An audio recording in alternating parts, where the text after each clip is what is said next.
Time now for business news with Ari Rabinovitch. Hello, Ari. Cynthia. Now, Canadians have been anxiously waiting for interest rate cuts. We've discussed it many times. Could tomorrow finally be the big day? Let's hope. It looks like it's a pretty good chance, though, Cynthia. And I know a lot of borrowers out there, especially those with variable rate mortgages, just want that answer already. But we will get it by this time tomorrow. In fact, a little bit earlier, the Bank of Canada will be making its monetary policy announcement at 9:45 a.m. Eastern Standard Time tomorrow. Analysts are still betting a more than 80% chance that rates come down by 0.25%. Although there is also a nearly 50% chance that rates come down in July instead. But recent economic data has laid the groundwork so far for a rate cut, including last Friday's weaker than expected GDP report, as well as multiple signs that the labor market is softening, all signals that the Bank of Canada is looking for. And again, this update is something that especially those variable rate mortgages want to know, Cynthia, and will ultimately mean that those monthly costs will come down slightly. Slightly. I mean, it's going to take a while, won't it? Yeah, it's not going to open the floodgates necessarily, but it's going to give a little breathing room. Okay. Now, some of the world's largest streaming services, Ari, are being forced to support Canadian content. Tell us more about that.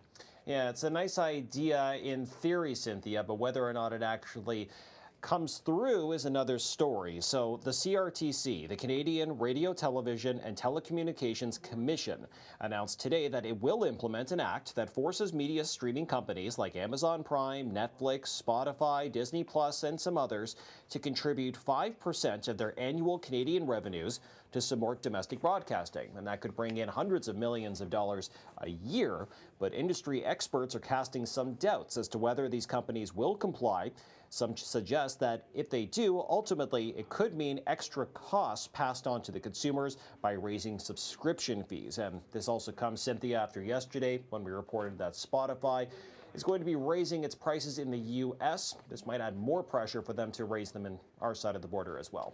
Interesting. And yes, I mean, it's a double-edged sword, isn't it? Yeah. Now, we talk a lot about artificial intelligence, but those who work in that industry are calling for protections for those who speak up.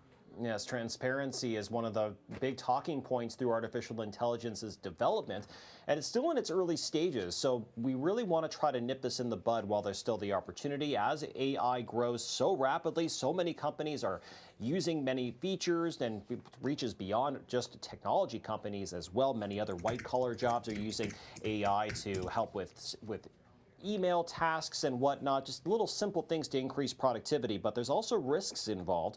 And now there's many that are being outspoken about it, including industry employees and former industry employees, with one who used to work at OpenAI, the makers of ChatGPT, who left the company earlier this year, penning a letter in the U.S. to lawmakers seeking to protect AI whistleblowers, where if they were to express fears of a risk as it was being developed, that they don't have to fear retaliation, that these companies will want them to speak up. I think everybody would love to see a lot of transparency around this issue. Absolutely, Cynthia. Ari, always great to talk to you, as always. Thanks so very much. You as well.